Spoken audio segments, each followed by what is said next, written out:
You guys, you're on. Alright, so it is 8 o'clock in the morning. I have my coffee here. I hope I am on. Let me double check my mic. Yes, I am on.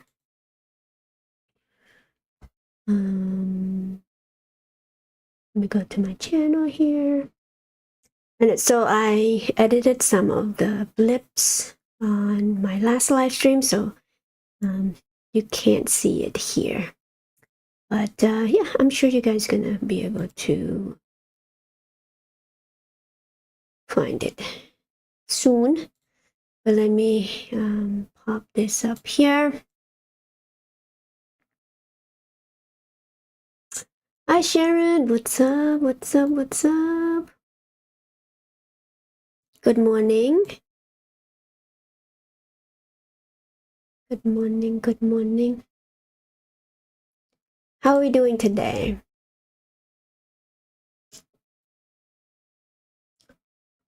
All right, another day of GME misinformation. We're gonna have some fun today. I only have maybe an hour and a half. Because, yes, an hour and a half of just me. Happy Sunday. Yes, happy Sunday. Michael, thank you. Jimmy going higher next week. I don't know. It might plummet down just like some other people are saying, like pump and dump. We're just pumping and dumping these things. So, okay, good. You guys are here. Let me wait for a few more minutes here. So let's see. What am I? I was watching a whole bunch of like GME stuff, right, you guys? And I'm sure if you've been investing in this company, it's kind of exhausting, but it kind of like entertaining to you as well. Like when people are talking about GameStop, usually they have such misinformation, right? They never tell you about the fundamental, they always pick and choosing, right? And of course, like top line revenue is their main point. This is in decline, Ryan Cohen doesn't do shit, right? The same BS about the company. And again, I mean, he is the best strategist. I feel like, he's all to me, he's a smart CEO and he knows how to trade. I think he knows. Another point of view too, I'm gonna share in a minute. So, but let me kind of like, hold on, let me see. Just lost my train of thought here. Before that, but let me just go through the fundamental real quick. I know people are like, what fundamental? Okay, well, if you're new to this, just get used to it, okay? This is where I got the conviction from to buy this company at $10, okay? And that's why I'm like, balance sheets. And I know there are people like Hannah Reloaded, making fun of people who are saying, hey, there's some fundamental here, and I get it. Like people who are focusing on the top line revenue, yes, that is a concerning factor. This is why we have a different strategy moving forward, not to just, relying on the revenue that comes from this company, which is why we are switching to a holding company, right? Just like Berkshire Hathaway, right? We could use company cash in order to buy into other profitable company, acquisition, merger, or whatever, right? To increase that top line revenue, to hopefully increase the company balance sheet in some way, shape, or form, other than just relying on the retail business. I mean, it's the best idea, right? And now, when he is diluting, quote unquote, I have to put it unquote, right? Because dilution and all that stuff has a negative sentiment to that. But why is he diluted? Okay. Why? I mean, you have to understand where this man's minds lie. And again, too, he is the majority shareholder of this company. Worth noted. Worth noted. Okay. Now I'm just gonna focus on GameStop for now. I know I have AMC on there, my title, but please don't confuse the two. Like, you have to look into the company on its own, because if you just compare the two, night and day, but for some reason the media and anyone else who's trying to tell you that GME is not the play or whatever, it's over, and like a week or a month ago, they all say GME was over. Now they all short squeeze, and all that stuff. I'll show you, this guy right here. And I don't know if you guys have watched this one, but I'll react to this video because it pissed me off, because this guy has spreading misinformation about Moran's here. And I'm like, oh, really? For people to even listen to this guy and all that stuff. But again, hey, he has only 1,000 subscriber. And look, I know people have a different opinion on different things, but whatever. But let me run through this real quick here. So the inside ownership for this company is around 12%, right? So, and then it's board of director, it's Ryan Cohen mostly. It's Ryan Cohen, right? It's his money that he's trying to protect here.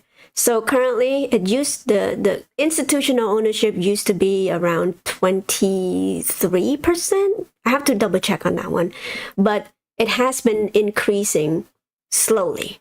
Okay, it's worth notice as well. And so perhaps, the move on Friday is to try to increase the ownership of by institution, right? But perhaps, the share dilution that is to come is a strategy. And I'll let you know what I think in a minute here.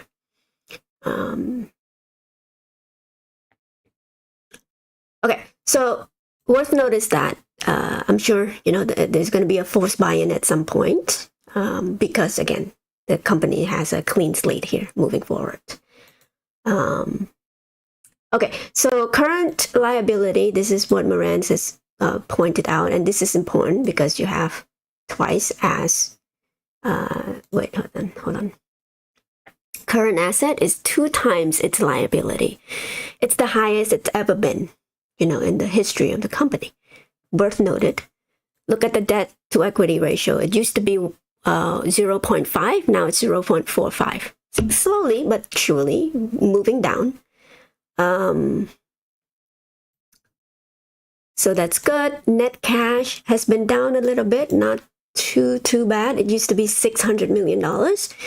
Now it's down to this. But again, net cash just means that if, let's say, well, in my opinion, let's just say GME is done. We're not going to go, we're just going to file for bankruptcy right now. Okay? Then, GME would still have $500 million to do whatever, shareholder equity or whatever. Just say, hey, we're done. We can't go any further. GME would still have a net cash position of again, this is straight cash, okay? And then any other asset would be divided up into shareholder like us, right? Common a stockholder type thing. All right, so and then yes, cash flow is negative for the last quarter. It's remained to be seen for this particular quarter coming June. We don't know. It seems there was some decrease in cash on hand, so we'll see how that would play out, where that money would go into. Speculation, Moran's already mentioned it, that we might be doing some, move on the marketable security. If that's the case, yes, we're gonna take advantage of the high interest for a while, for a little bit. As if now, of course, this is the old finances here.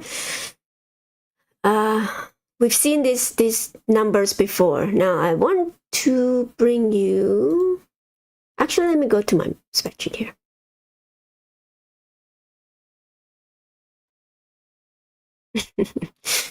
Okay, let me go through. Before I go through that one, give me a minute here. Michael, good morning. Thank you. And I rejected. It's a solution, not a dilution. A solution. I know I have to say dilution because again, like it is a dilution, but again, it's a strategy. And I agree with you. You know, I remember AMC began like talking about smart dilution, you know, for AMC, right, for a long time. And I'll use that term. I know I hate to use that term, anything associated with AMC people, but this is a smart dilution. This is a strategy moving forward to add more money into the company. And the best way to add money into the company is to sell at the right time, right? When you know that there's volume coming in. And this is why I said he's a smart CEO. He knows how to trade, number one. Number two, he's not a dummy that you know, you just sell into any illiquid. I'm sure he's probably following the volume of GME for a long time, right? I mean, if you look at the volume there before all of these shenanigans happening, it's like 1, 2, 3, 4 million shares being traded. Hold on, and I think I have. Let's go to this chart exchange here, and we've been following it, you know, quite a bit. Quite a long time before that happened, right?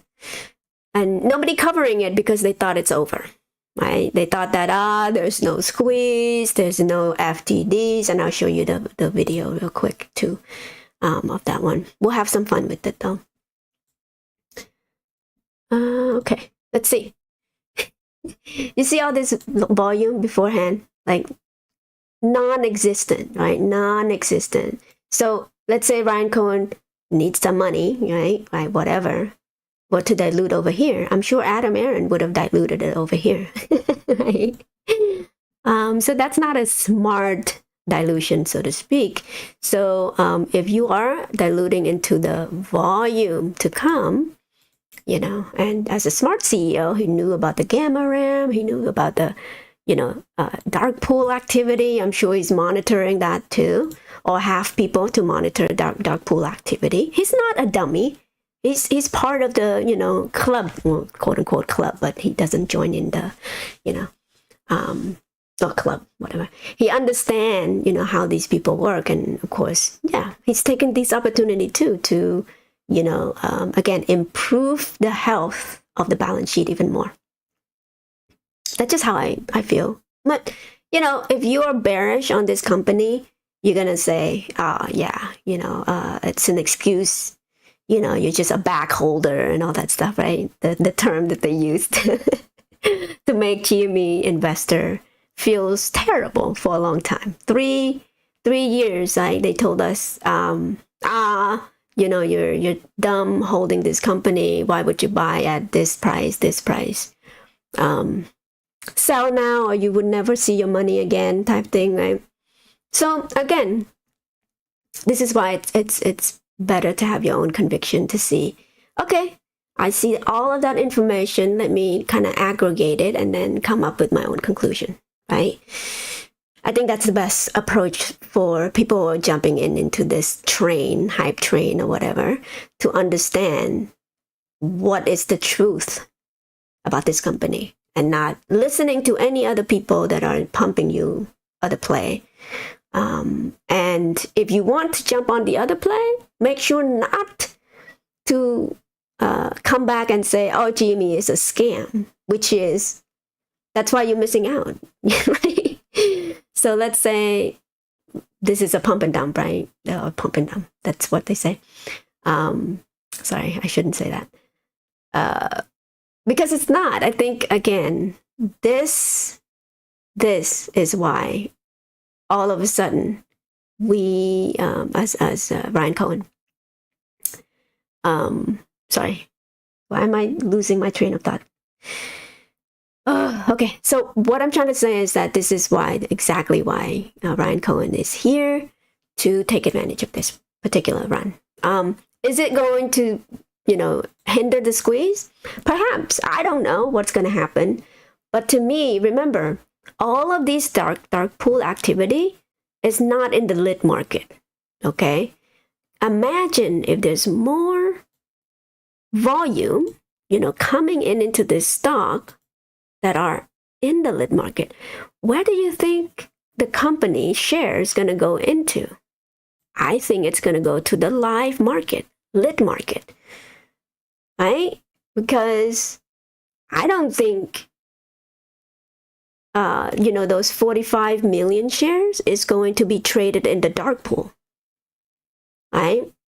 And so anytime there's any volume, and keep in mind, 45 million shares, look, okay, so this is 90 million shares being traded. This is 180 million shares being traded. This is 48 million shares. At 48 million shares, you see all this?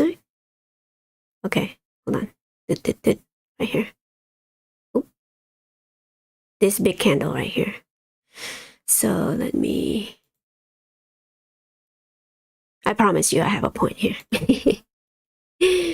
At this big candle right here, so if you were to measure that, how many percentage? That's 33% just in the body of the candle alone.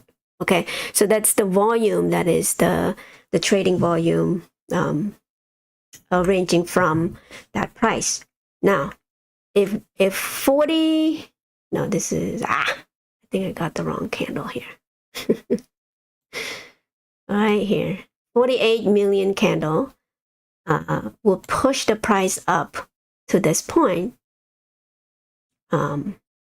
Now again, it's a fallacy to say that, because it's high volume, the price point's gonna be pushed up. No, it's just, again, people are FOMOing in. Depends on how many institutions gonna, jump in here to try to push the option chain up. It's remained to be seen, right? But volume will come into this thing.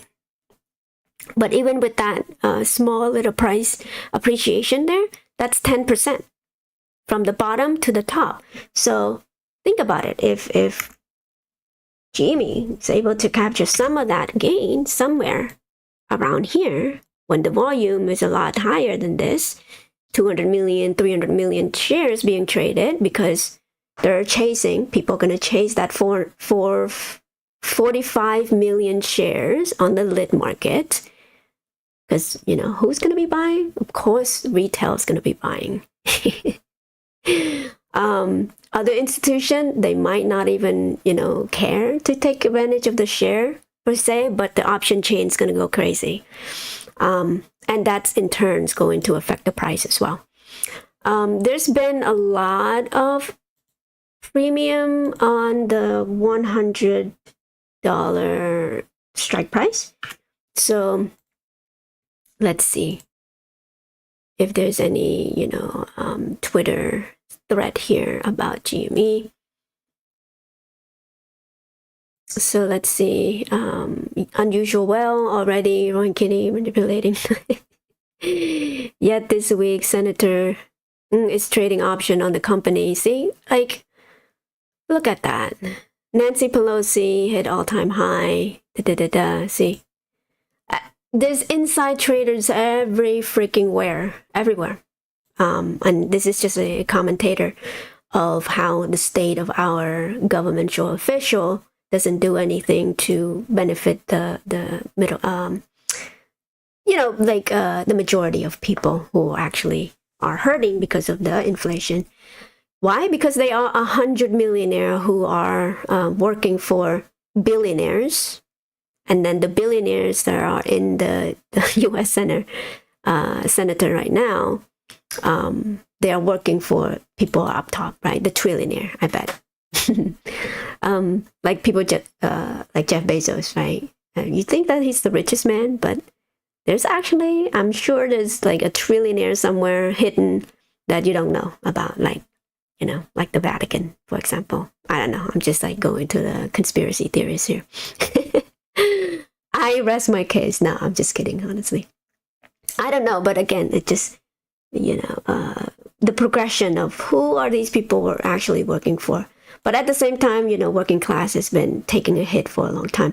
And then, they come out and say, oh, Rowan Kitty is the one that is like manipulating. It's like, really? Are you kidding me? Get out of here. Never mind. Okay, let's go with the option contract here. So the contract went for 21 to, wow, $21 per contract. Make millions exist on the. No, that's not what I'm looking for.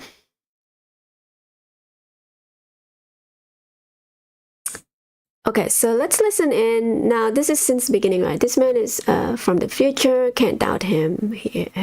Here's why half of the clip. Okay, let's listen in. 13 for a significant turnaround, the more cash, the better. That's how I feel. That's what I was saying. Give me, it could have been more.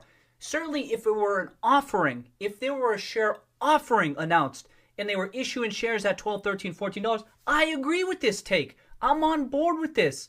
But it wasn't an offering. It wasn't. No shares were issued. That's what I mean. No shares were issued. They just have the option to do it. And I think, if ever, I know it's hard for people to like. They're like, no, the stock price isn't going anywhere anytime soon. And I just like, if it did, I think that these takes would need to be walked back. I think all of you would have to walk back if it happens. You may say it's not going to happen. It's very unlikely. Fair. That's okay. I'm okay with that. But if it did, and that's what I'm saying, like I can see a path that it could happen, and then they opportunistically issue those shares, and it's just a marginal dilution that we should be happy about because they maybe have some additional cash to successfully accelerate the transformational strategies, then it would be a good thing. I'm kind of surprised that it's like it's viewed as like completely a bad thing. This was one of the takes I was picking up on over the weekend. That's why I kind of started with this. Mm-hmm. All right, so there you go. He's from the future. He's saying back then, of course, we were able to raise like $1.6 billion for the company because of the share price is so overinflated. And this is what you want for the company. I know, if you want the squeeze or whatever, you're not going to feel too happy. I mean, the optic is very bad, right? Because we're like somehow diluting, but he's doing it smart in a sense here.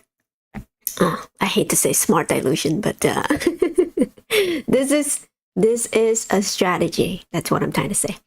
If not, just again, like if you choose to get involved in this company, please understand why you buy in and at what price point are you going to get in.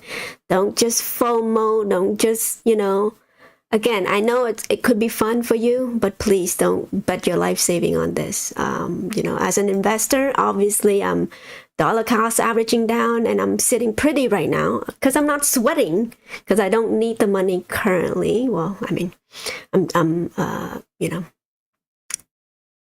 should I say, I'm sitting pretty because my dollar cost averaging down method works for me, My other account is still, what is it called? It's still in the red, but again, I'm not sweating. Like I held from, 45 dollar cost average to now, or to 10 right here, $10, right? Never sold on that one, but adding more at this point, right? And so that's why dollar cost averaging strategy works for me because at least I could lower the cost average down. And if it goes down even more, of course I'm going to buy more. Why would I? Why wouldn't I?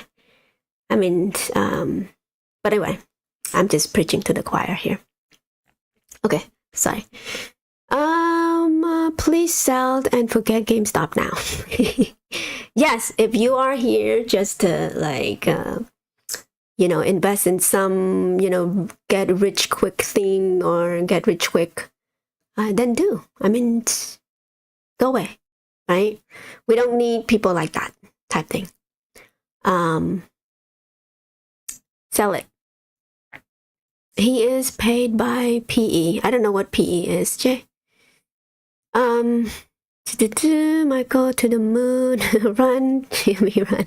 I know I saw the Forrest Gump one that Rowan Kitty was placing in there. Rothschild, yeah. Let's see.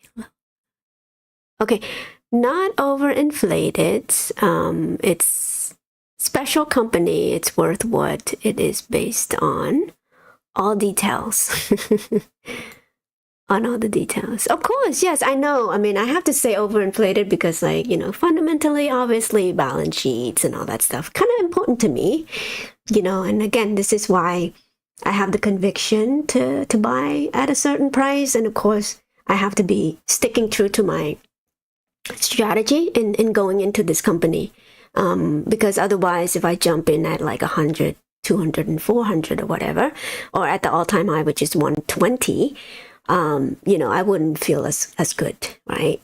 And then when the price coming down, do you even have the guts to averaging down, right? And this is the psychological,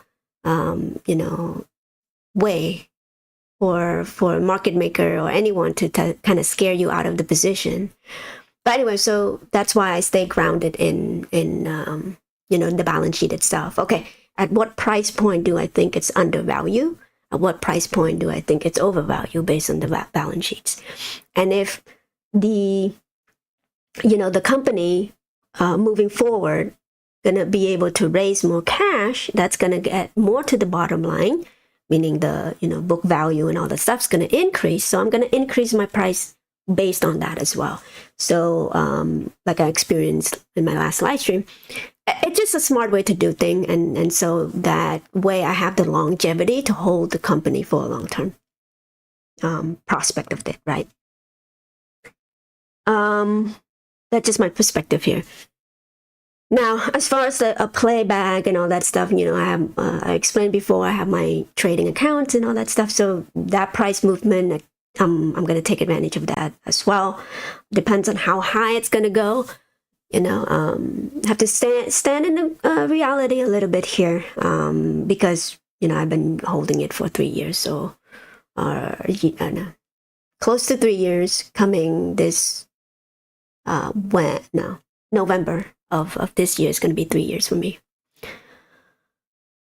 But yeah, I jump in. It's not because of the short squeeze or anything, because I truly feel that this company could be the company that will, like a good competitor to other. And it's highly specialized, right? I mean, gamers, we don't have the destination for gamers to shop at anywhere. So if it could be the expert of the gaming industry at whatever capacity, I think I want to be a part of that, right? So this is our company. The investor decided the price and the value of the company. Yes. I'm only sweating in anticipation for a few days and a week for GME. All right, that's great. Private equity, special company, all detailed full value. Dollar cost averaging down. Yep. Good morning, elitists. Monkeys, funny spider, thank you. It's a special, heavy, undervalued. A special, heavily undervalued based on the company and situation, based on all the possibility and detail. Got it. Let's see. Michael Sharon, be more. Thank you. All right. People are hyped up. I get it. Yes. Yes. Let's talk about the token. I know like people are jumping on it. I'm sure they pump up crypto market for that reason, to kind of lure people into into buying into that token. I mean, Solana chain has been exploding in price, right? That's the Solana. I might spell it wrong. So this is the chain that have that, what is it? That GME coin meme or whatever, GME stop coin in there. And recently it's been kind of creeping back up again, and I'm sure they're gonna blow this token up in price. Now I have a few friends who got into this. I don't have any. Again, like, they bought like way up here. Try to FOMO in over here. So they've been kind of like, well, one person. I shouldn't say they, because he told me like a group of friends was doing that, but they might pump this up to, all-time high. And then that token for GME is going to explode as well. But keep in mind, like, people are not, don't conflate the two. It's not the company here, and nobody's shorting that token, so to speak. So the people that already established a position for the coin already have their back, and so they're ready to dump on that, right? So just be careful if you're into the meme thing. That's on you. I mean, I was in Dogecoin, so I know the price action, how crazy it could be. But don't mistake that to the actual company itself. That's all I'm asking, right? I'm sure the news is gonna conflate the two and try to get people to think about GME as the company like that. But just, again, be aware at all time what you're getting yourself into. So you don't get burned here, right? Including the actual company itself here, right? There's a risk, right? In any investment that you get into. So there's so many layers into this company that you need to understand completely before you get yourself into this, right? Again, I have to stress that enough time, because people are going to get hyped up. People are going to get, so overzealous about both sides here. I'm not saying, because again, there's bears, bulls, and all that stuff. So be careful. That's all I'm trying to say to you. I'm trying to be level-headed. Yes, I am excited for the weeks to come, but please. Okay, there you go. More news coming. Max Payne, again, he's famously pumping AMC into the psyche of people. Anytime he talks about naked shorting and all that stuff, he's always, presenting AMC, not GME. So again, these new media, yes, they may pretend to be on the side of retail investor, but they are misleading you into other company that shouldn't deserve your capital here. And at the same time, the other news channel, they would conflate the two. And there's a reason why. And Moran's has been, breaking down. There's a reason why they pump AMC to you, because AMC is their long versus their short. Okay. All right. So we're smarter now, right? See this? This is like meme con or whatever. They're pumping it in that sense, and then you have like the Bed Bath and Beyond crowd. Yeah, just chill. And again, like, Rowan Kitty is in GameStop, not any other meme, company that they're pumping to you right now. And it's important for you to understand what you're getting yourself into. I mean, I got burned. What is it?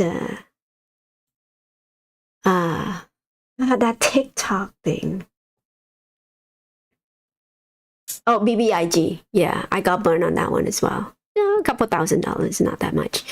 But I mean, I know, $1,000 for me. Like, I should have put that in names, GME. So yeah, we're all gonna fall prey into that. So that's just why I'm glad that I have come to senses that GME is the the company to be in if you want to play it that way. Yeah, again, the education that you need in this play is so like hours of listening to the right people, weeding out the wrong people to listen to. And I'm not saying like I'm you should be listening to me. Please don't, right? Do your own research first before getting into that. I mean, look at this.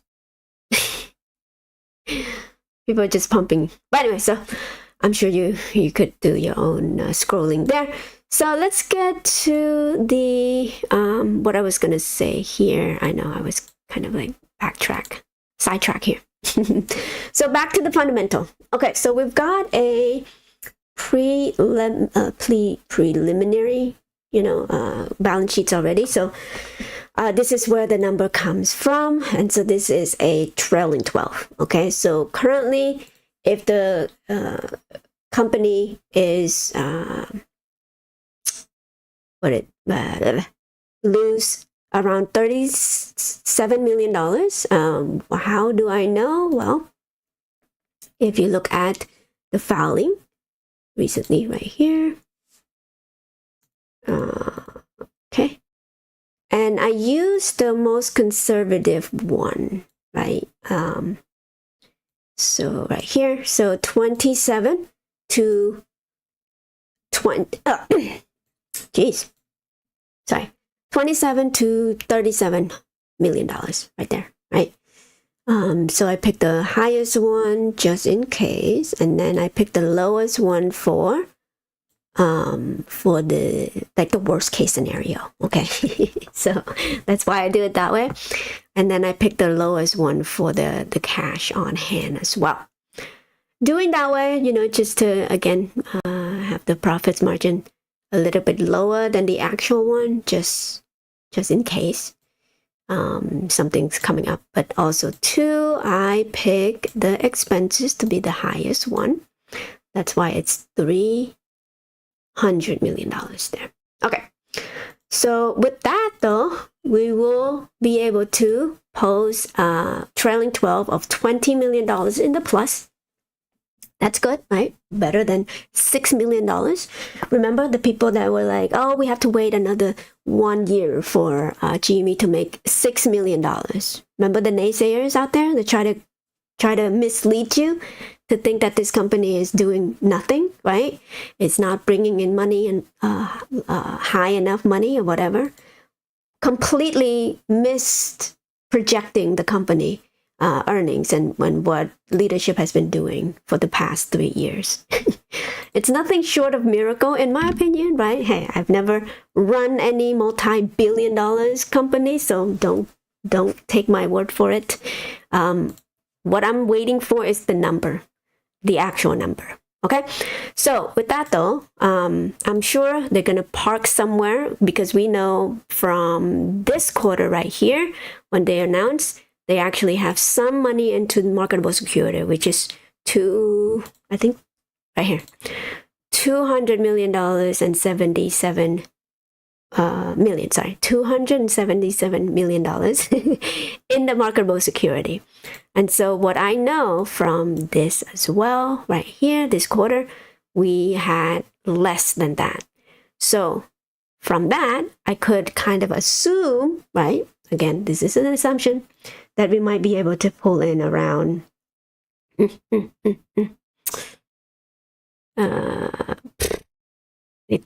million. Can I say that? Let's estimate a little bit. Huh? Let's go wild and careless a little bit. Let's say $10 million for just the interest payment alone from that marketable security, right? I think that's fair, because the rate has been kind of a little bit higher now since then, a year ago. Yeah, I mean, a couple, basis point here. And so, yeah, I think it's fun to assume that. In which case, this is going to come up to be $30 million, right?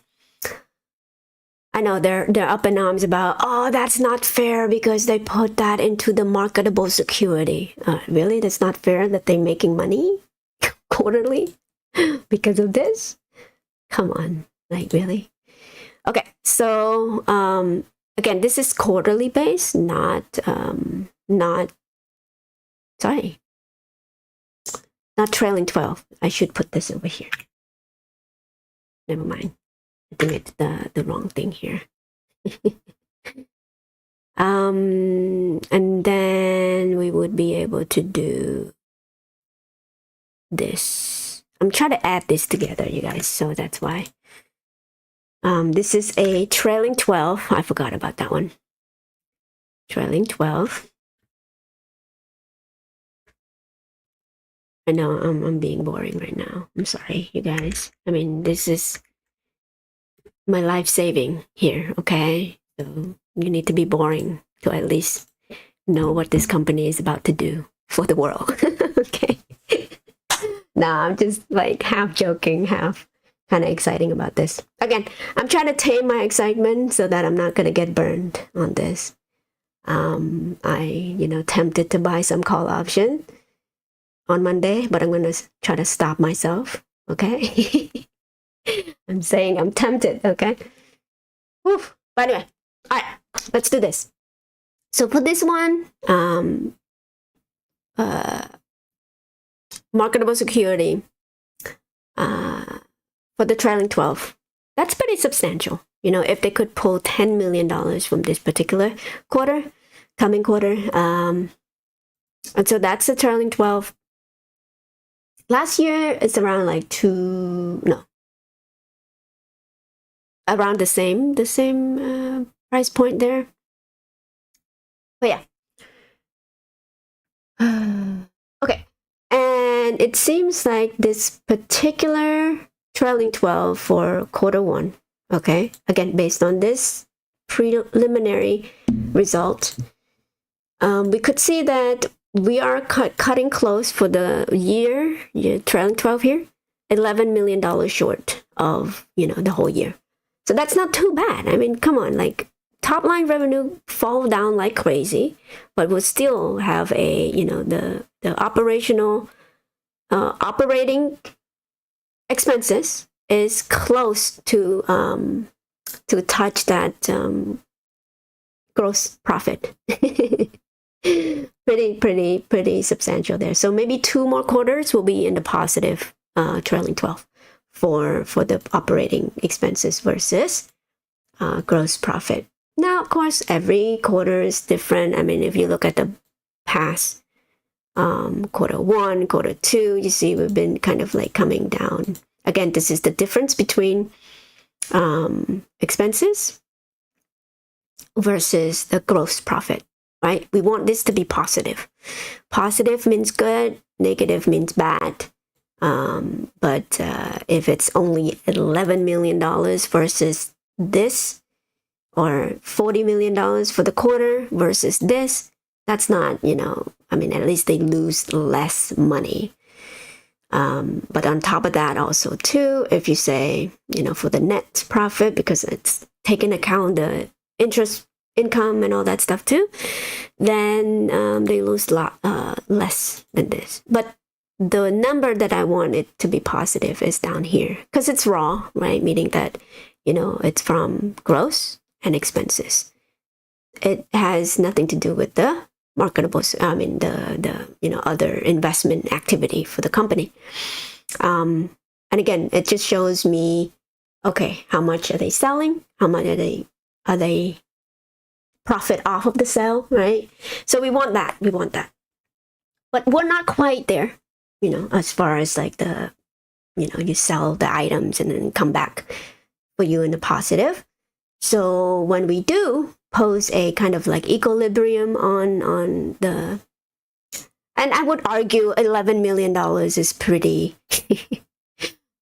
on point for a company that brings in $4.9 billion for the company. Yeah. So I think this is why there's some major moves is happening in this, shareholder. Oh, sorry, you guys, blow your ear off.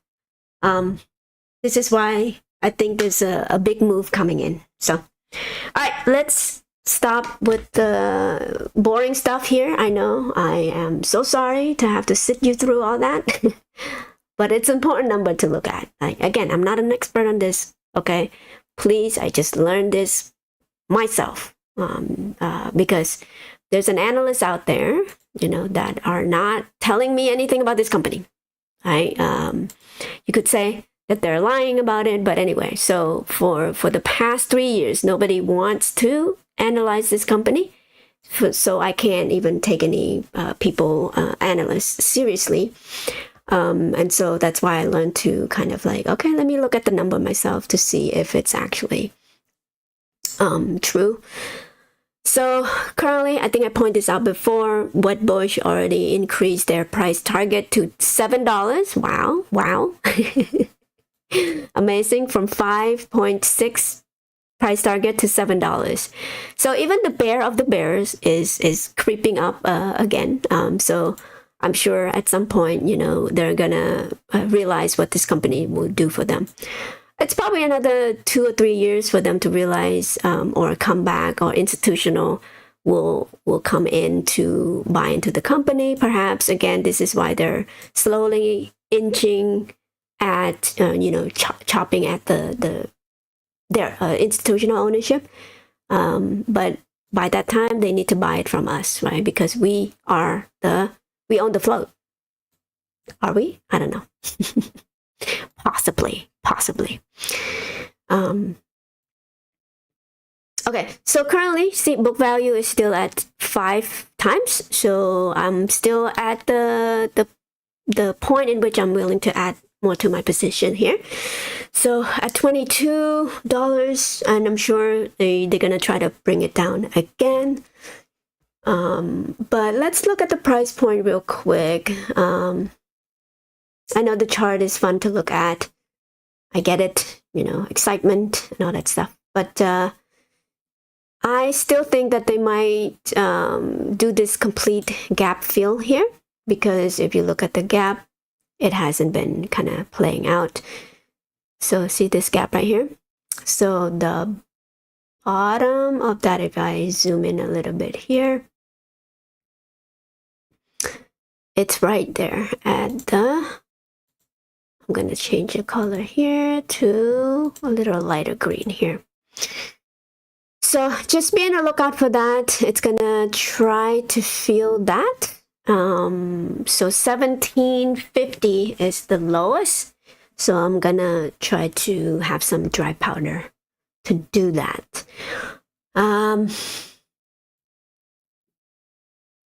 Yeah, 1750 is a new low, in my opinion. If that's the case, again, hey, I'm not a technical analysis person.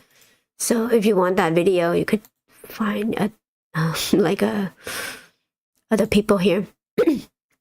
And so I think they're gonna break this trend line right there come Monday. But again, hey, how low are they gonna do that? What is that? Let me see. Sorry. Another 17% down from there. And then my expectation is that they're gonna bounce from here. Right? Oh, hold on, one second. My bad. Let me do this. Okay. Now.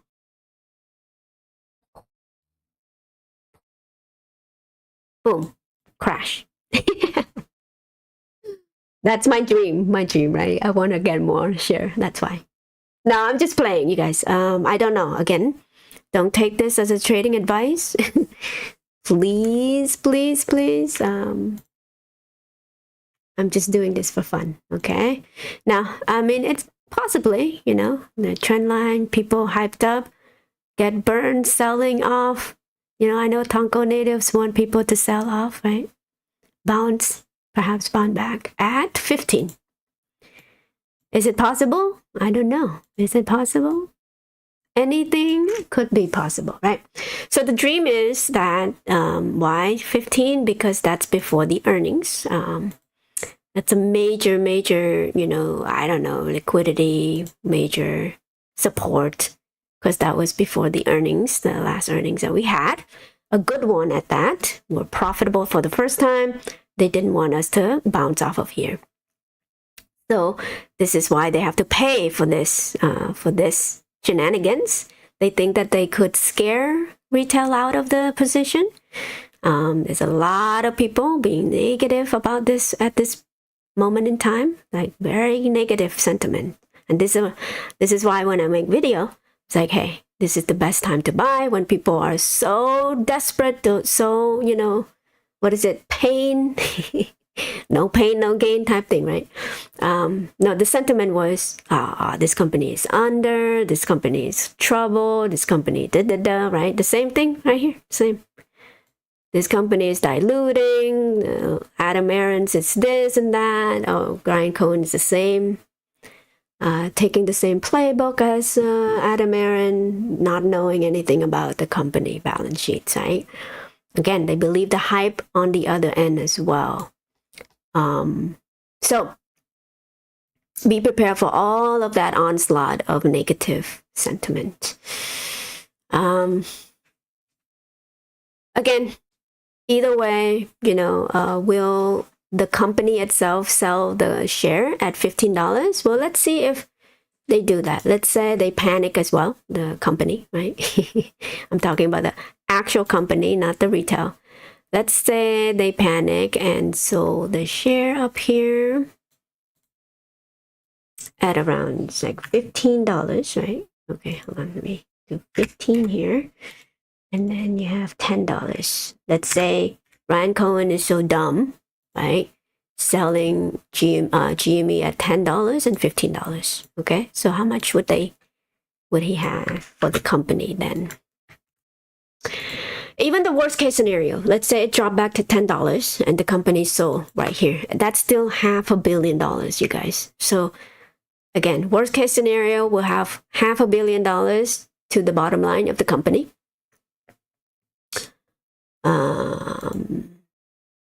Sorry, I'll react to his video a little bit here. Run, Lord. That's so funny, Jay. Okay, so let me, where was I? Right here. Sorry, you guys, let me, okay, that's another point I'm gonna kind of drove to. Okay. So cash on hands right here. So that's $1.5 billion. $1.5 billion. Worst case scenario, Ryan Cohen or leadership or whoever taking, trading the company's money or company shares, panic, sell at $10. We'll still have $1.5 billion to the bottom line. Is that so bad?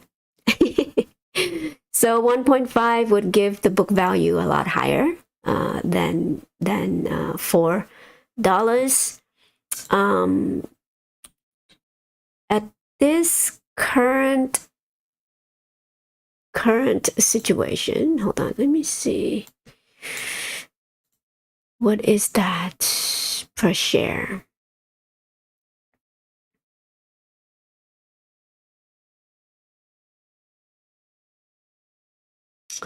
Hold on. I think we have more share now, right? So divided by 350. That's $3. Yeah. Oh, $3 for a current book value. Okay. Because this accounting for the share dilution, right? Quote unquote dilution. And so if they were to add 1.5 there, again, assuming that they're the dumbest person in the whole world, they are selling it at $10 a share. Okay, I'm just assuming, the worst case scenario, okay, for GameStop leadership. They would still have increased the book value to close to $5 a share. And I think this is the reason why Wedbush has been increasing their price target to $7. So yeah, the dynamic is still there where, they still lowballing us in that sense. But yeah, $5 a share for the equity there. So it depends on where the price goes, depends on how much they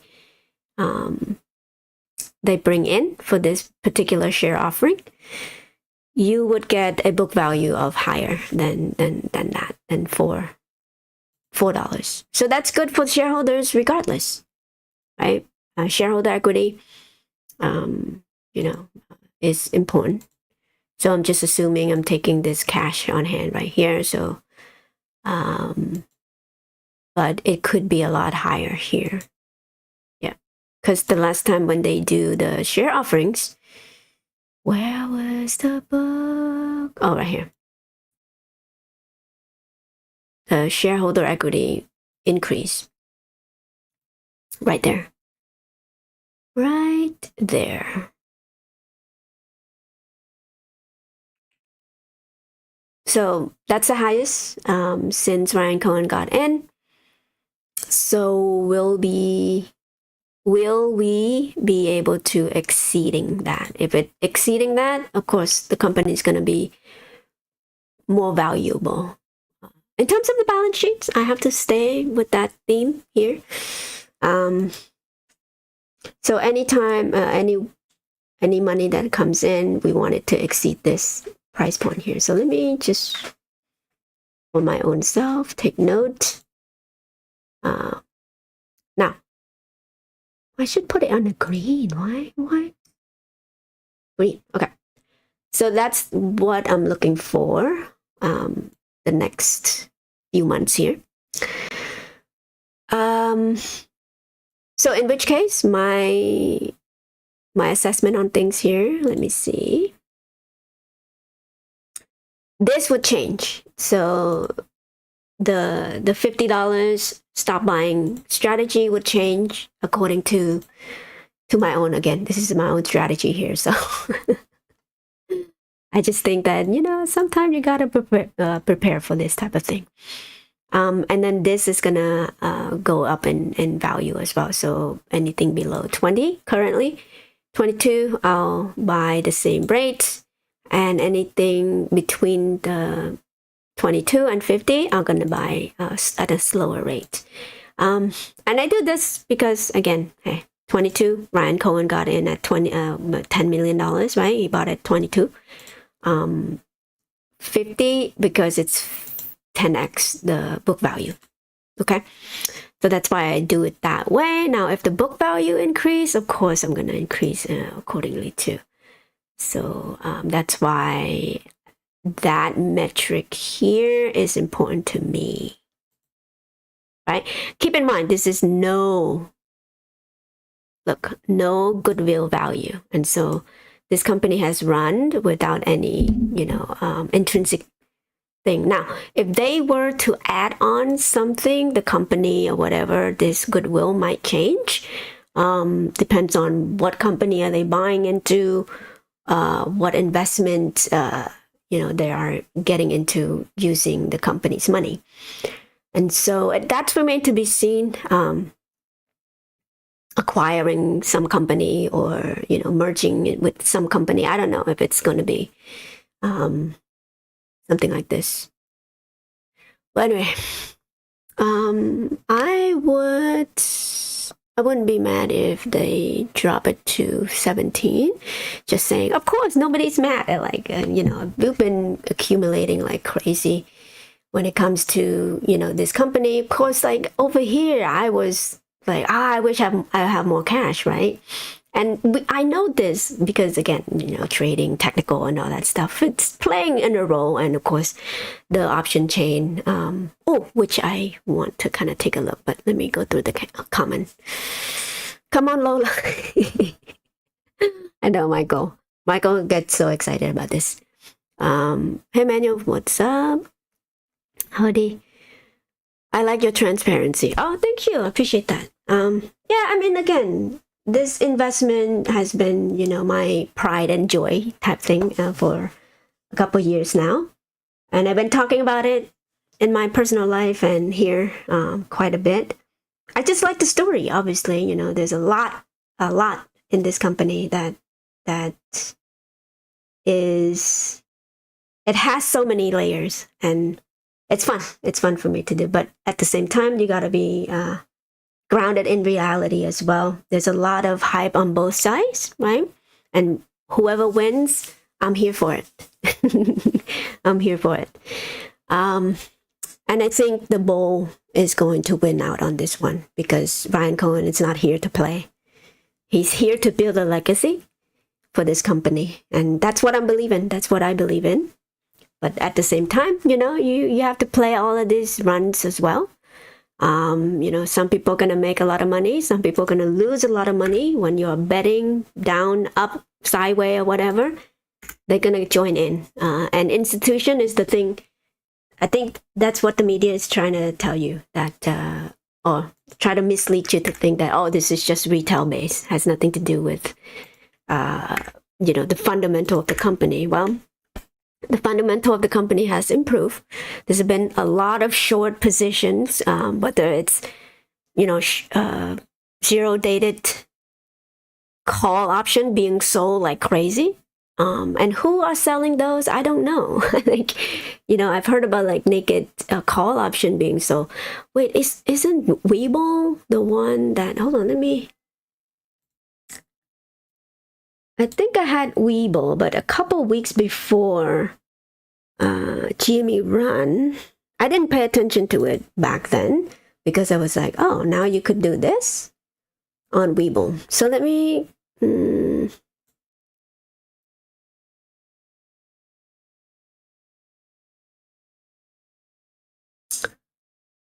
Okay, let me come back. Let me play some song here. I have a hype song, you guys. Come on. Yeah, of course, it's Miran's. I'll be right back. I'm gonna grab some drink too, so. But after this, I'm gonna react to Tonko Native video. I know I'm gonna get. What the heck? Where's my hype song? Okay, playlist. Here we go. All right, I'll be right back, okay? Crazy.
once was a stock that put to sea. The name of the stock was GME. The price blew up and the shorts dipped down. Hold my bully boys, hold. She had not been 2 weeks from shore when Ryan Cohen joined the board. The captain called all hands and swore he'd take his shares and hold. Soon may the penny man come to send our rocket into the sun. One day when the trading is done, we'll take our gains and go. Soon may the penny man come to send our rocket into the sun. One day when the trading is done, we'll take our gains and go.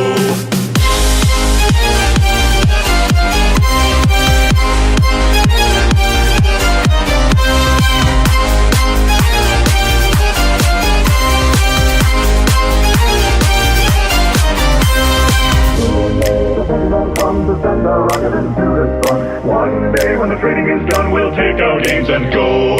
Before the news had hit the market, Wall Street bets came up and bought it. With time in hands, they knew they'd profit if they could only hold.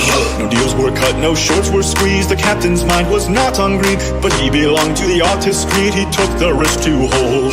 Soon may the penny man come to send our rocket into the sun. One day when the trading is done, we'll take our gains and go. Soon may the penny man come to send our rocket into the sun. One day when the trading is done, we'll take our gains and go.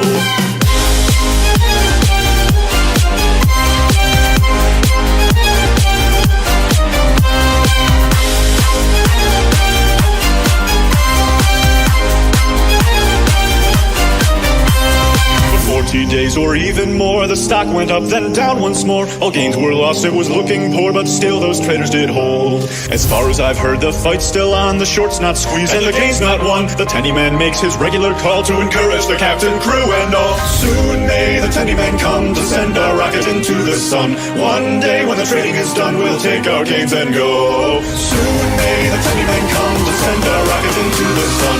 One day when the trading is done, we'll take our gains and go.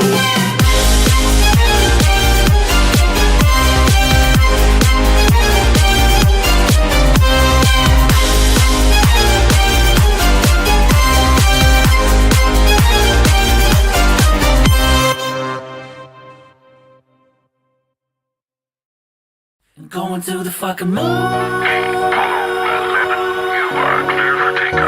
Going to the fucking moon. Going to the fucking moon. Fuck Andy, cause we're holding on for dear life, getting damn tandy so soon. Don't be mistaken, the apes won't be shaking or breaking. We're going to the fucking moon. One day, very soon, gonna wake up on the moon. Brand new yacht and a McDonald's in my living room. Bright yellow Lamborghini, 50-meter swimming pool. Champagne every day, ain't fam, what you do? Wanna hang, wanna chill? Oh, you got a mansion too? Oh, that's right, held on tight, jack titties every night. We was in way back when they tried to chop it down to 10. Edges couldn't comprehend, H was strong until the end. Now let's retell it, shit to tell they be sweating. Had enough of these felons, but the A's we rebelling. Cause we never be selling, till we send it to heaven. Now we be out here yelling, hey fuck you Kenny. Bought my wife a minivan to share with the boyfriend, but I pull up in the Benz, plate saying Olive Crayons. Going on an airplane, don't think we'll be back again. Celebrating every day like a fucking birthday. Fuck Kenny, cause we're holding on for dear life, getting damn tinny so soon. Don't be mistaken, the apes won't be shaking or breaking. We're going to the fucking moon. Fuck Kenny, cause we're holding on for dear life, getting damn tinny so soon. Don't be mistaken, the apes won't be shaking or breaking. We're going to the fucking moon. One small step for man, one giant squeeze for mankind. Today's expectation, probably more manipulation. FUD, a creation of a crooked operation. Bought more while it was low, got more dips than Trader Joe's. Oh, you thought that we'd let go? What the fuck you take us for? Holla if you spend your last dollar on bananas while living in squalor. We don't claim to be scholars, we the smooth brain dummies, and we never stood taller. Yeah, we do this for love and we do this for honor. Apollo 11 ain't got nothing on us. We the planet of the apes, sending more as we trust. MOASS, hell fucking yes. Gonna send it into space, go fire up the jets. Done my DD, call me Elton John, Rocket Man. This is the way, gonna be gorillionaires. Ground control to major time, we about to have liftoff. Call us Neil Armstrong, gonna keep holding on. Fuck Kenny, cause we're holding on for dear life, getting damn tinny so soon. Don't be mistaken, the apes won't be shaking or breaking. We're going to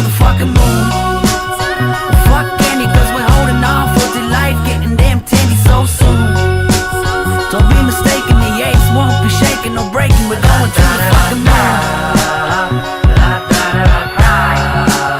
We're going to the fucking moon.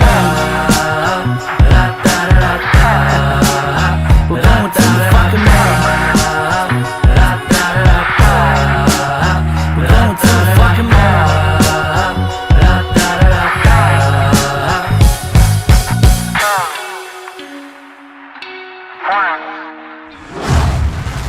Let's fucking go.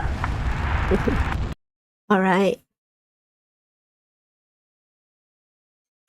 Okay, so I hope you enjoyed that. Had to get some more coffee to get hyped up.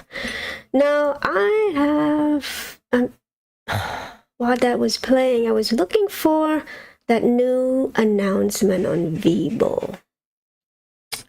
Lending global. Hold on, let me put this up here. A little bit small there. E-Trade, Charles Schwab now is free. Not there. How to foster sustainable investing. I know this is like I'm looking for that announcement about how now you could trade call option naked or something like that. I wish I take a screenshot when that announcement popped on my phone. But yeah, I'll look at it later on. I'll make a pre-recorded video. But in the meantime, let's have some fun a little bit here.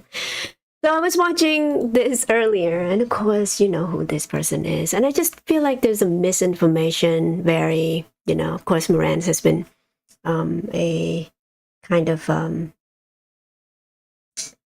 a wealth of information about the truth of the GME, right? And to me, if you want to learn the truth about GME at the fundamental level and also the shenanigans that happens thereafter or before, and it's going to ensue in a couple weeks, you need to find a different, you need to find the right influencer. Now, let me preface this by saying sometimes we're getting misled into, again, I've talked about this before, and this has happened before where they would conflate the two and have you believe that AMC is the same as GME. And he's going to address this here, but let me press again. This thing's going to come to you. You see how this channel just pop up out of nowhere? 1,000 subscriber already. Now, I've been covering GME for at least 2 years. No, probably less than that. Hold on, let me go back. How long? I feel like it's been a year and a half since I covered this, right? You could go back to my channel and look at what my first video was.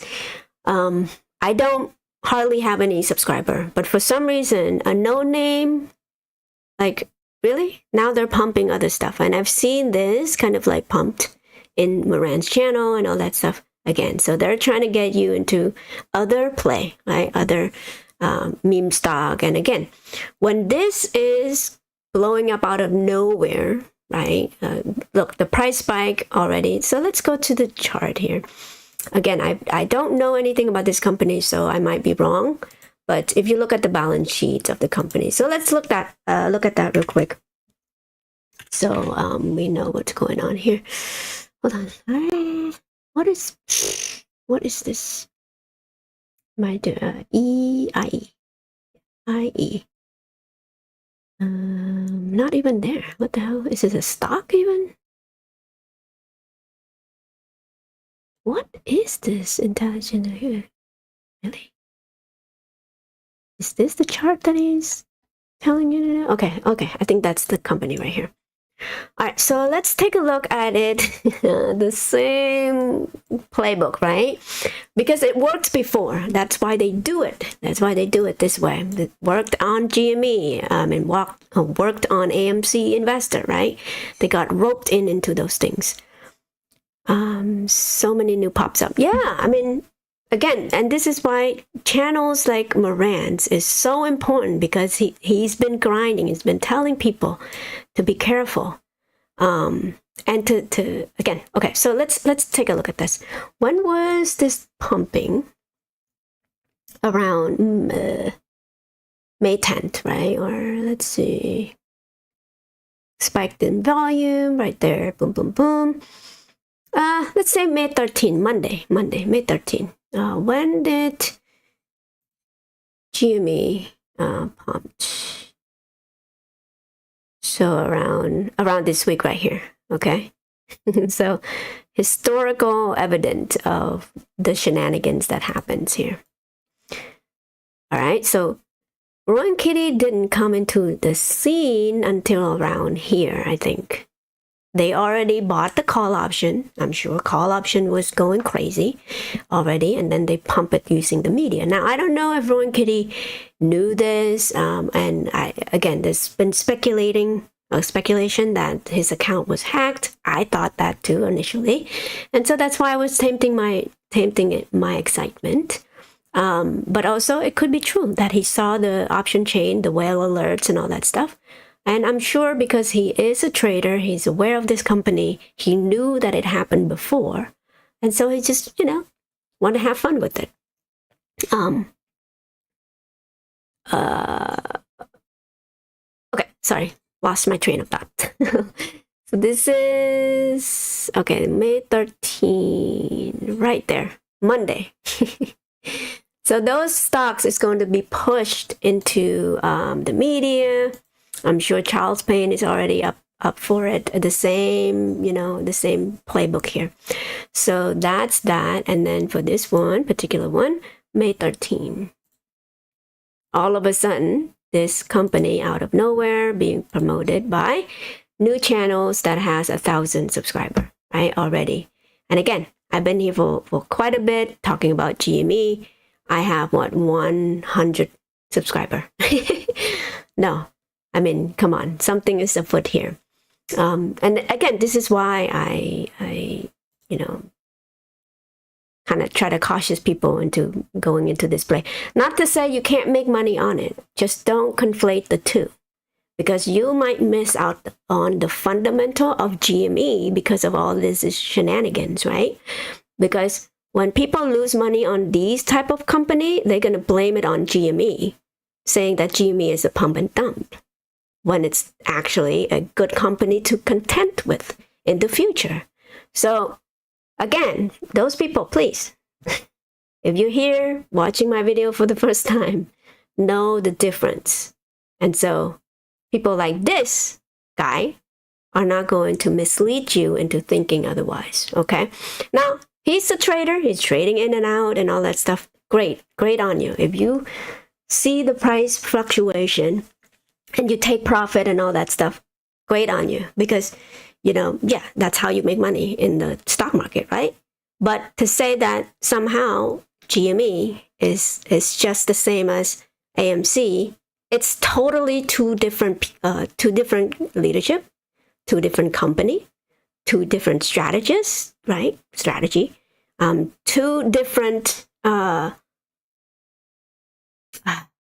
guess, media manipulation here, right? Now, I wouldn't say it's a manipulation to the max here. There's some sort of manipulation here, but the manipulation on AMC is the one that you should be taking a look at, right? GME is a pure movement, in my opinion. This is just straight up my opinion. I'm not, again, I don't want to overhype this at all, but the true story about GME is going to be told, and it's going to, last for a long time. This thing is not going to ever end because people are just ignorant in this particular company. Again, Ryan Cohen is trying to protect the company health, the balance sheets or whatever. And just like that Roy and Kitty video that I showed, he imagined the same thing. This is good for the balance sheet of the company, that quote unquote dilution, that people are up in arm about, and comparing, the dilution to AMC dilution. And the media is going to run with it. These people are going to run with it. But so that's why I'm trying to stress that importance. There's a difference between price action and the actual company itself. Know the difference and you won't get burned. Pump AMC after one of the old ones has left because they realized they were selling you nonsense. And once the stock didn't pump, they simply deleted their channel or changed their content. And then you have people like Marantz Rants, who is a different writer on the same horse.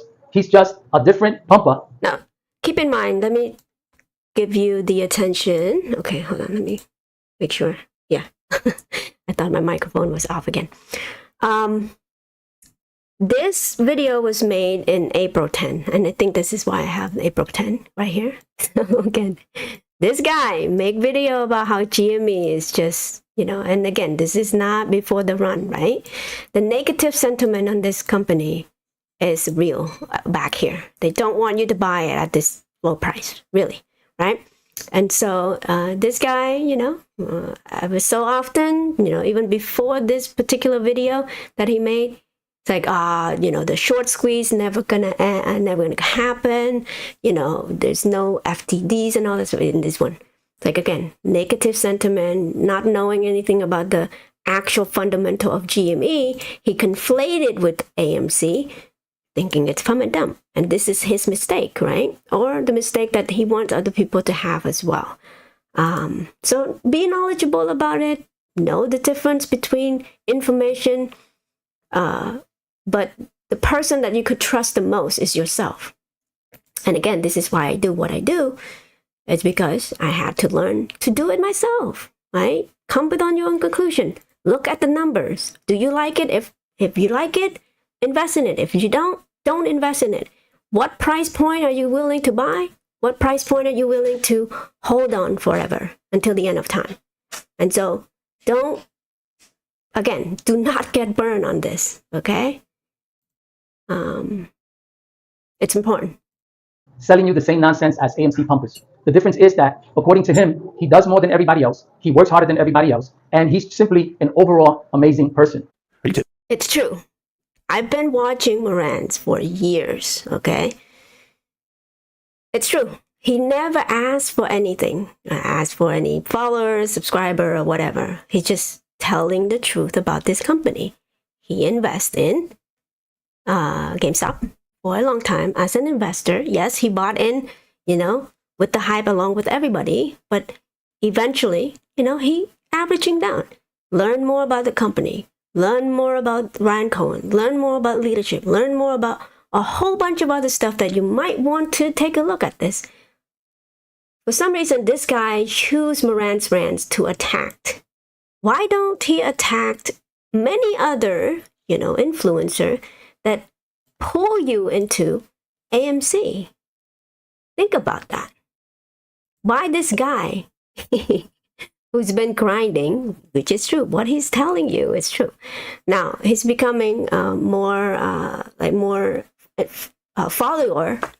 He has more follower now because he's been grinding for 3 years, okay? And anyone who talks about GME will not get pushed on the algorithm. So every single subscriber that he has is a true subscriber, not bots, nothing like that. I've been watching the guy for many years, okay? So this is not true, what this guy is saying about Marantz. My moral compass is in a different direction than yours. I invest my hard-earned money. I invest it. I believe in the company, I invest it. Boom, I go buy shares. That's it. I go take my ass back to work and I work my ass off there. And I do that better than most people in the world. According to him. That's why people pay him $79, right, to become a member or on his Discord. Sorry, just so that they can hear how amazing this man is. Are you kidding? My moral compass is in a different direction than yours. That's it. I go take my ass back to work and I work my ass off there. And I do that better than most people in the world. Because every time I watch this asshole, all he does is remind people of what a better person he is than everyone else. That's it. I go take my ass back to work and I work my ass off there. And I do that better than most people in the world. He is. According to him, he is amazing, right? Watch this. This is how hard I work for mediocre. Okay. Not only did I go to work at 3 o'clock this morning, I worked a full 11 hours. And now I'm back to you, right? I'm live right here in front of you. I got live right now at 3:30. No sleep. All right. I'm going to go coach the little Cowboys. I'm going to get home. I'm going to eat, pass out, and I'm going to be back at work at 11:30 tonight. I work at 11:30 tonight. Not even 10 hours in between shifts. Not even 8 hours in between shifts. I'm back at 11:30 tonight. I'm going to work the whole day again. Right. And then I'm going to go back to work the next day. Isn't that crazy? All while eclipses happen, all while studying the stock market, doing everything. But I'm built that way, babe. And so when you watch people like him, you have to understand something. That if you notice this, when you ask him a question, a legitimate question about GME, he always comes back with an insult. Do you invest all the money That's not true. He has a whole freaking channel about how the fundamental of the company. Just go and watch his channel. Don't listen to this guy. Come on. So if you want to seek the truth about Moran's rants, you go to his channel. He has a whole bunch of knowledgeable things about everything. I mean, private equity, that's one. You know, he has this series about Connect the Dot. Very knowledgeable, very, you know, I know he's good at his show, and this is why, you know, we love to watch him. And it's not just about GME, it's about life, about everything. I've been watching his live for many years, okay? And it's a very entertaining thing to watch. And he's hyped, and he's, you know, very, again, not just hyped, it's just subscribe to his channel, find out about the truth, meaning the truth about the company. And, you know, he's documenting every you know, ups, lows, and highs, and all that stuff. This is what investing in GME or any other company that you're passionate about means, is that, hey, sometimes you hold on to the share until people are telling you to sell. And if you believe in that, okay, you probably would have missed out on the run. And to say that somehow, oh, when he's asked about GME, it's coming out on insult, then that's not true. He's playing with these people. And again, this is like years after being, they call it troll, right? The trolls out there who come out and say the same BS about GME. That's why we're just like sick and tired of it. But if this guy has been watching Moran's for years, I think he has missed, either he has a evil intention to mislead people about GME balance sheet itself, because he said something before where I was like, okay, if you follow Moran's for a long time, then why are you misleading people into thinking differently about the company, right? I mean, I get it. If you hate Moran's, right? Why are you attacking the company? Like, the company has nothing to do with Moran's, right? Moran's is just supporting the company based on, you know, the story behind it, right? So attack the man, okay? If you hate the man, go ahead. I mean, he's strong enough to defend himself, right? But why are you saying that GME is a terrible company because this man is investing in it? See what I mean? It makes no sense. You make it any other than GameStop. Austin, stop watching my pockets, bro. Stop watching them. Come pull them out and hold these sons of bitches, please. Hold my pockets, man. Goodness. Invested in LLY and NVIDIA. Will, Malcolm, I know. Everybody's invested in the blue chips that exploded the most over the last 2 years. What can I say? You guys are all intelligent, except you're not. You're buying something like NVIDIA right now. You mean to tell me you're buying NVIDIA at 900, what it was, and now it's 8 something? So you've lost over 10% in the last month. You're buying at the top, 1% equity per share. That's the buy. I'm showing you a company that has 40% equity per share. Learn how to invest. Always, because he doesn't want to be questioned. He doesn't want to be questioned. All he wants you to do is show up on his Discord for $79 and simply say, go GME. What? Moran's does not charge for Discord. So please, come on. He doesn't. And if you don't say go GME and you ask him a legitimate question like, hey, Moran's, I've been holding this stock for 2 years now and all it's done is tank. Should I sell? What should I do? Legitimate question. An honestly legitimate question. But to him, you might as well say, fuck GME. This is how he talks to his followers. This is why he loses followers all the time. Losing followers? He's gaining subscribers. Again, this guy is so misleading and trying to mislead more people who are watching his channel, who hates on GME for whatever reason. You know, maybe they lost money back in the run of 3 years ago, right? It's crazy how you know, the psychology of people who doesn't understand what this company is trying to do. This is why people get on his channel, not those who actually follow him, but those who simply want to see what stupidity it is he's going to say so that they can make videos like the ones I make. Okay, because he mocks everyone who pumps AMC. He mocks them all, right? But now there's a legitimate reason why AMC shouldn't be quote unquote pump, okay? Because it's not the same thing. It's not the same thing. When you watch his channel and you watch the things he says, he is no different than the AMC pumpers. No different. Perfect example. Listen to this. In case you forgot the DD from like 3 years ago, 3.5 years ago, the reason why shorts never closed is because if a short closes and goes long, right, that's what happens. All shorts potentially become long buyers and or switch positions because everyone knows where this company's headed. Headed to the moon. It's called naked shorting. They've been doing this for a long time. Look at the price. It's suppressed. I don't even go this route. This is not like a phantom thing. This is like I'm just making this up. This is widely known. This is a business practice of the trailing two, of T-2, where they don't have to deliver the shares. And there's all these FTDs on the market. Now, you're telling me he doesn't sound like trades, like Thomas, Smallbone James, like lottery stocks, like scavenger stocks, like Donahue George? He doesn't sound like the AMC pumpers who were selling you and MOAS, and then when they did MOAS, they started talking about synthetic shares, about... Okay, so when you talk about that, like no synthetic share, there's no MOAS and all that stuff, right? The price was right here, Tonko, and I'm sure you're gonna make more video about the price over here, if I were to look into that, right? So the legitimate, and how do you explain this? You think retail push this up or not? I thought retail don't move the market over here. We don't, right? Retail is dead over here. So what is this? The retail is alive now? Come on. Illegal shorts, how they changed their narrative, and now all of a sudden he's selling you the same bullshit. You see what I mean by it's the same rider, different horse, or a different rider, same horse. If you don't think there's synthetic shares trading, or if you don't think there's short here is attacking it, then you don't understand this stock for the last 3.5 years. You see, Morantz is the different rider selling you the same shit that the AMC pumpers have been selling you for the past 4 years. And if you just listen to him, nothing he says is any different. The only difference is that, according to him, he works harder. And you know what's funny? Just a year ago, when you watch this video, just go back to his videos a year ago and more, right? You're going to listen to him say things like this. I have a career. My career, right? Now that everybody knows what his career is, right? Oh, really? You're attacking the guy for sweeping the floor? So what if he's sweeping the floor? Like, really? Are you that low? Just because, he's pretty high up there. But if you watch his channel, just please don't believe in this guy. Like, come on. You're trying to attack the guy for making a living, okay? And because he swept the floor, you shouldn't be listening to him for some reason? BS. Asked him, hey, Morantz, what do you do for a living? And he says, I don't like to discuss what I do for a living on YouTube. You know why? Because now we know what he does. But before, when he was claiming that he was a harder worker than you, a better worker than you, a better person than you, a better husband than you, that he grinds more than everyone, he didn't have a problem talking about his career. But now that we know what his career is, now he doesn't want to do it. So why are you attacking the man? Like, I don't understand this. What does this have anything to do with GME? Fundamental. It's just all personal attacks here. And again, you're trying to, muddle the water and all that stuff. And none of that matters. We know the truth about Morantz, okay?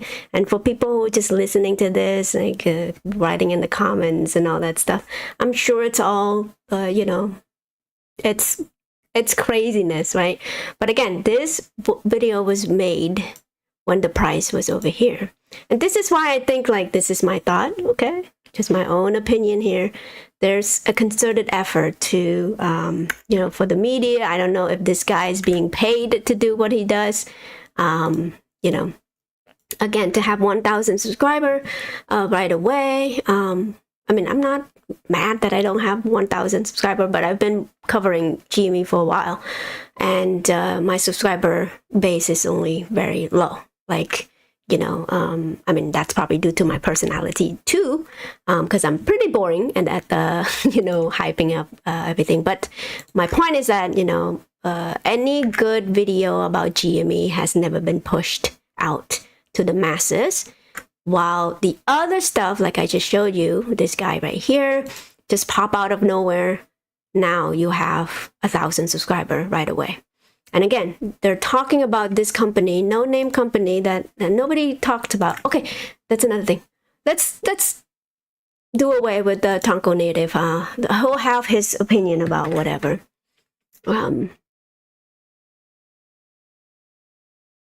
Let's jump to this company here. See the balance sheets real quick. Okay.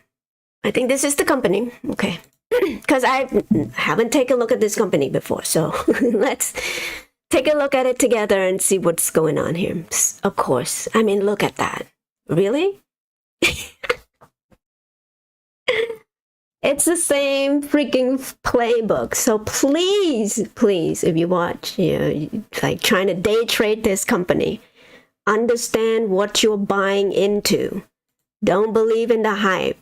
And there's a reason why they pinned this. I bet you anything on the news, they're going to talk about this company and pin it against GME. Oh, meme stock. Oh, look at the meme stock. Oh, look at these stupid people buying into this company. When this company crash in price, people lose money. What they're going to do? Oh, see, GME is the same thing.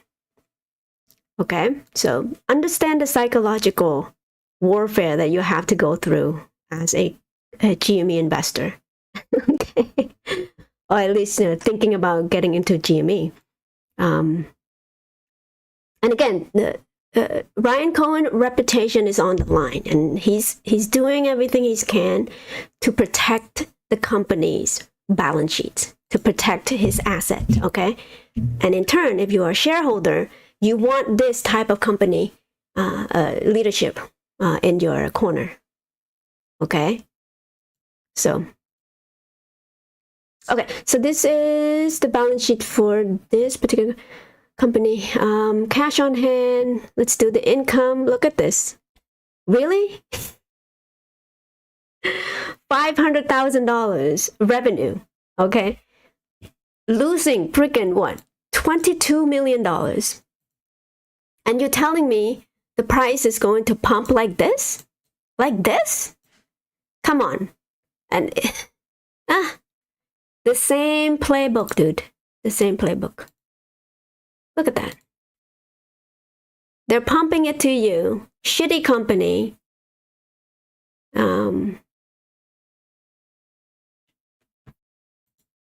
And again, so that people like this could go around and say, see, I told you, GME the same thing.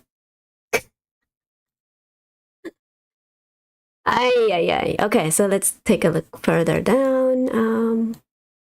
Look at this. Net income. What the? I'm angry. I'm pretty angry right now. I'm sorry. Let me take some coffee, so I'm not too angry. Okay, one second. Sorry, I'm just baffled at these people. Ay. Okay. So yeah, this is not a company that you wanted to get in on, okay? I would not, because look at this, net income, $500 million loss, operating income, what the F? Okay, so you have like tax income here, they don't even have the income. Tax income. I guess they have to pay taxes or something. Crazy expenses. Yeah, what? Yeah, they're pumping companies like this up in price to do what? Why? Insider ownership, institutional, less institution. There's a reason why they pump this up to you, you guys. Come on. Understand that? Look at that. Terrible balance sheet. And how is it being traded anyway? Like, how can a company that lose this much with this much can't even, like, how is it allowed to be IPO'd? Number one, I don't even know this company. Okay, 2014. They lost a lot of money. Yeah. And people like this pump it to you. So, yeah, just be careful. I mean, within this last 2 weeks, people are going to get burned on all of this company, BS company. And when they lose money, they're going to blame it on GME. Okay? Now, as far as GME goes, we're going to be fine. We're going to sit pretty. We got the greatest leadership ever. If you don't believe that, okay, sit on the sideline, watch it happen, and then wondering why. Okay, how do these people know about this GME thing? Huh? And then again, like, just misinformation through and through.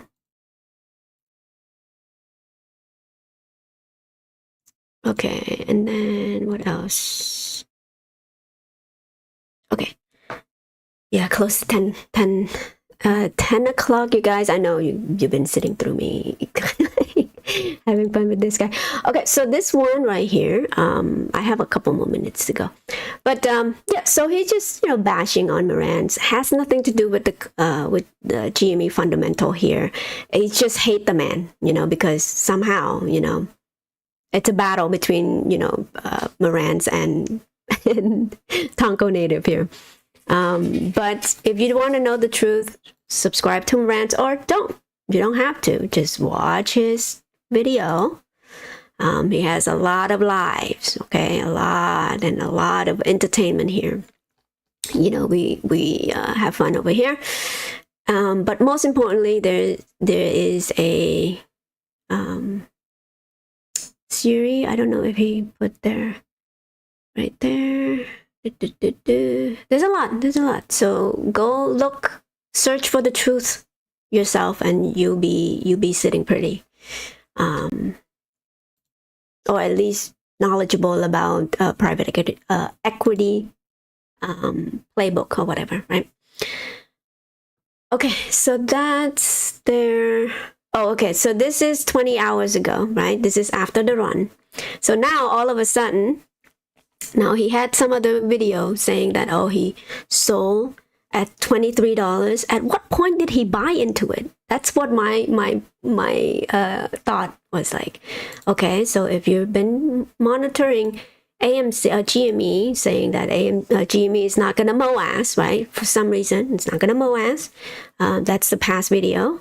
And then when it's like $10 a share, the FTD thing doesn't happen and all that stuff. And then when it dropped down to even lower, I bet you anything there's a lot of video over here telling you to sell, right? There's a lot of video out there. It's like, it's gonna go to single digit. Well, it hit some single digit there, but yeah, it's like, you should sell. But then when it blow up like this, he claimed that he sold at $12.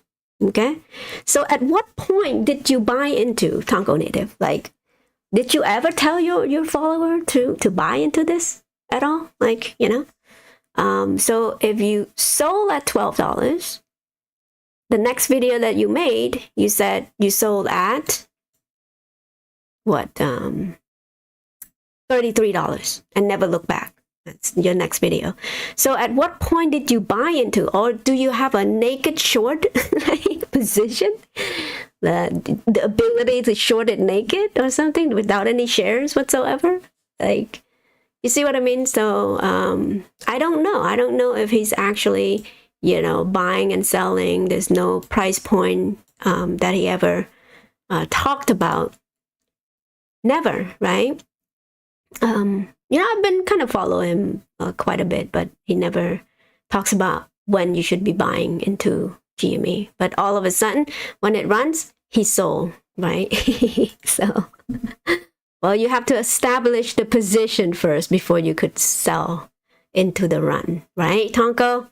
I thought it's a terrible company to own. Why are you buying into that, right? It's just a pump and dump. Why are you participating in that? Come on, like, we all know what you're trying to do here. So, at least people who know who Marantz is, who've been watching him for a long time, you kind of know who's the truth, or who's telling the truth, who's not. But as far as this company, please don't. Here's what I do. Here's how I know that this company is not a buy.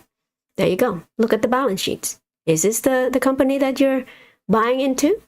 And you're good to go, and like, can you hold on to that company forever? Versus this company. And so if you compare the two, you better come correct with the balance sheets, okay? This company is legit. This company is not legit. But yet they put it in the same basket, right? There's a reason. It's like, if AMC run the same way. Well, they have to. They have to mislead people into putting money into this shitty company. for the movement. And then when, people who are kind of sit on the sideline, who doesn't know anything about this company, they would blame the same narrative, right? This company is shady. This company is the same way. Two-time loser Ryan Cohen is really? This is what you're resorting to? Calling people's name? Again, you are you're accusing Morans, remember? Like that video? Accusing Morans of calling people's name when they're asking about GME. You're doing the same thing. What the heck? And why? Why are you doing that? Ryan Cohen, really?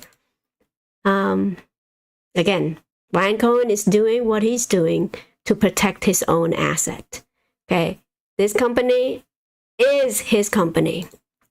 Retail, again, we don't move the market, but we do own a lot of this company. And of course, we're going to, want this company to succeed.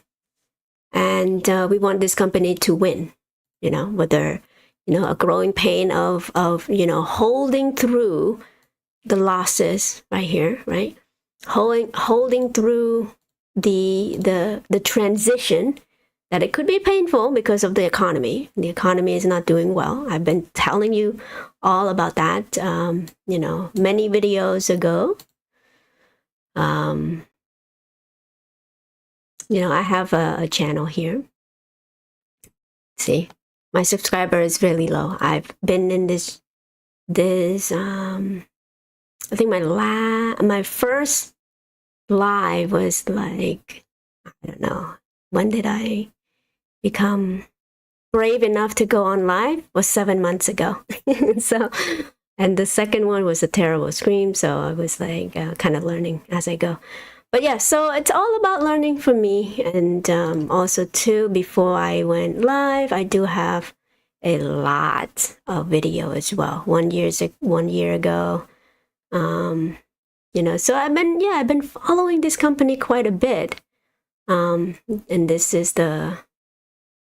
let's see. Yeah, I was talking about the Antera thing, right? The ape, right? There you go. A lot of fun things right here. So this is my first one ever. And Market with May was in there.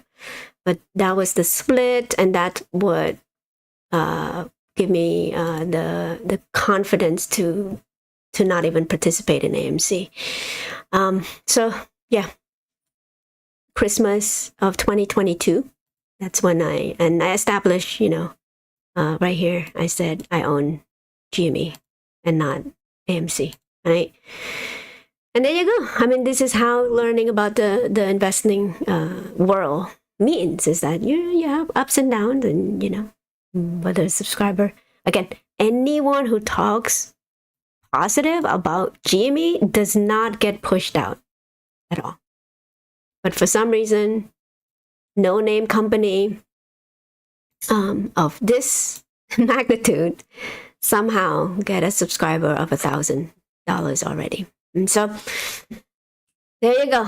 It is what it is. All right, it's close to 10 p.m. a.m. I need to go, but thank you so much, Michael. You are doing great. These streams. Oh, thank you. Appreciate you. Appreciate you. I've been learning quite a bit. I feel a bit better at speaking publicly, but of course, it's still a anxiety that I have. But I do appreciate all of you joining in. It's all about learning experience for me. Whether it's investing, trading, and, learning about the option chain and all that stuff. So this is a good website to look into. But before I let you go, let's look at the option chain real quick for the... Okay, so Max Payne right here. You see all this, like, what? Why is it like straight up, ram, right? You think... do you think that, okay, this is last week, right? Yes, last week, right here, boom, boom, boom. Do you think this is normal?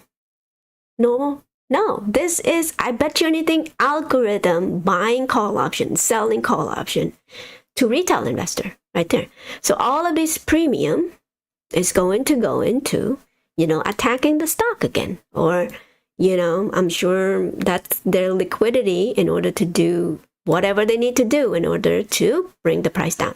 Now, let's look at the put option here. So in the money put, so current price right now is this. And so these puts right here, all of this contract is going to be exercised. Now, if it's exercised, then it's going to cascade the price down, but the support right here, it could be around $20. And again, this is why $20 was the support over here. You look at it. Sorry. And again, like when people are saying, oh, option chain doesn't affect the price and all that stuff. Remember when Congress was like, hey, option affects the stock price. They say, oh, no, these are just bet directionally. It has nothing to do with the price action. No. It affects the price too. And this is why it's so important for them to separate the two. Now, the current situation that we're in right now is this. You have market makers out there who have the ability to drop the price down as they wish. Well, I mean, somewhat, right? I'm not saying like they could do it at a dime. I mean, it's based on the supply and demand as well. If people are wanting to bet on this, of course they're going to bring the supply so that they could make money on top of it. But at the same time, they have the ability to price those call options, those put option. Whoever wants to gamble on this, they get a cut, okay? But on top of that, they have the ability to trade against retail investor, right? So if you want to buy call, thinking that it's going to go to the moon, right? You're going to have to pay a steep fright price for this. The same way for people who are shorting this. If you want to buy put, thinking that GME is a piece of shit, right? As a company, because you're mad that you didn't, take advantage of, whatever the upside or whatever. It's like, oh, it's gonna tank, right? And then you add to your position. Oh yeah, this time it's gonna tank. Well, will it? I don't know. We'll find out. But my point is that you're gonna have people betting against up and down, institutional, whether it's institutional or retail. It's gonna come to this. And again, in my opinion, if you want to be safe, you buy shares and hold, and have some level in which you're like, okay, I'm not going to get in anymore, right? So for people who've been accumulating this particular company like crazy, they're going to stand to gain for a bit, right? And don't be mad at people trying to sell.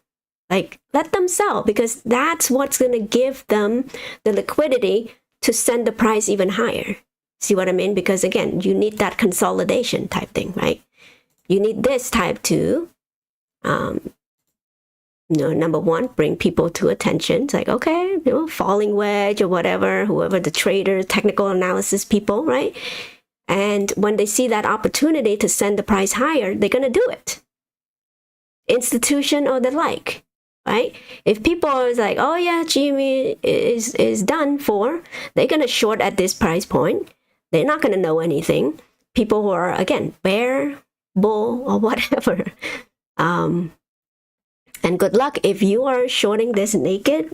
If you're a retail thinking that you could short this naked, good luck to you. Good luck to you.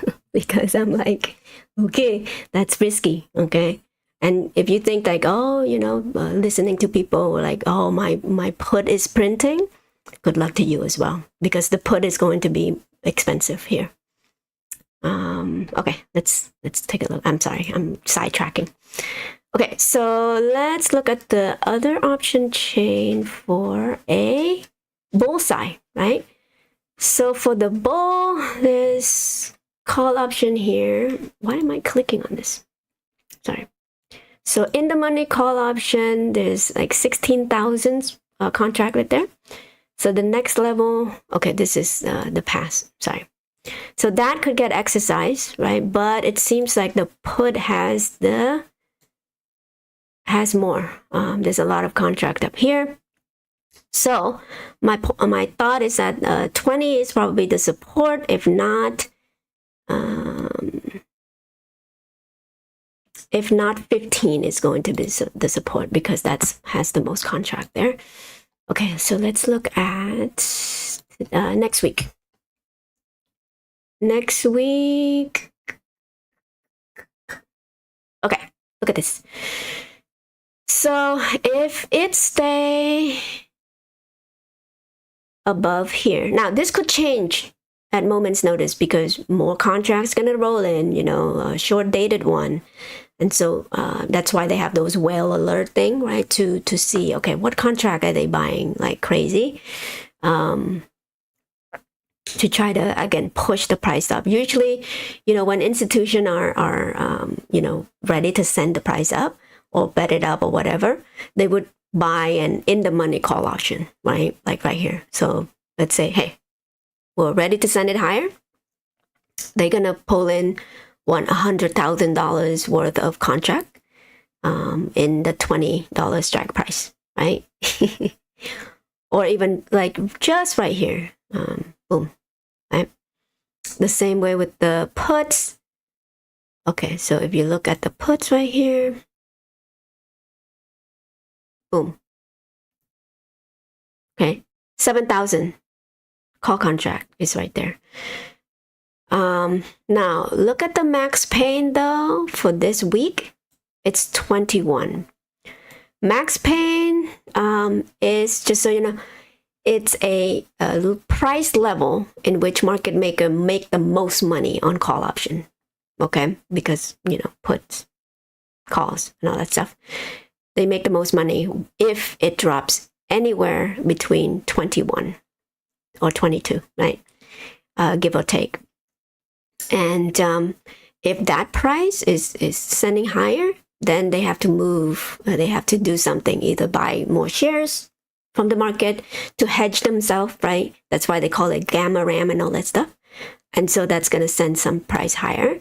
The next resistance, I'm looking for, let me, so 30, if it close next week over 30, more contracts going to go in the money. 40, more contracts going to be in the money. So it really depends. Again, like this type of thing might be ramping up. Again, who is selling these calls? Usually it's market maker, right?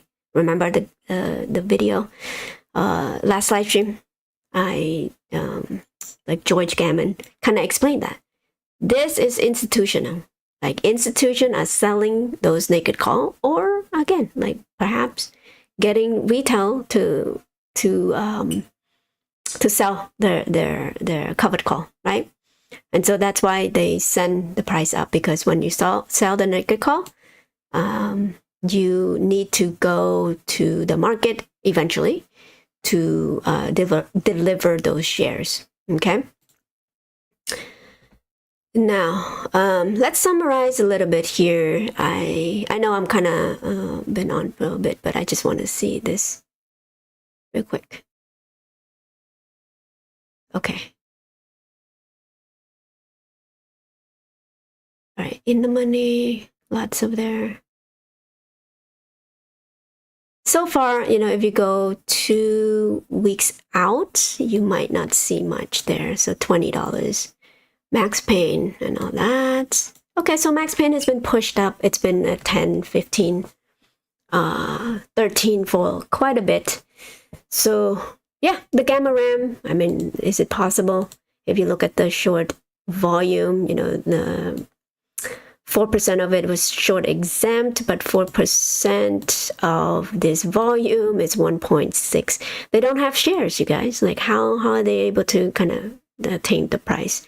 And so when the company is going to put those shares up to sell in the lit market, people are going to chase those. People are going to want those shares. And so whoever closed the first is going to lose less. That's the whole point of short squeeze, right? Again, I'm not saying it's going to happen tomorrow or anytime soon. I'm just saying that it's a problem for people to take to think about. But anyway, so just be careful, be vigilant, you know, have some strategy moving forward so that you don't get burned. And when you hear people telling you, oh, you should go into this is the next GME, you know what to do. It's your money. You can do whatever you want to do. That's on you. All right, I'll let you go. Thank you so much. I will be back.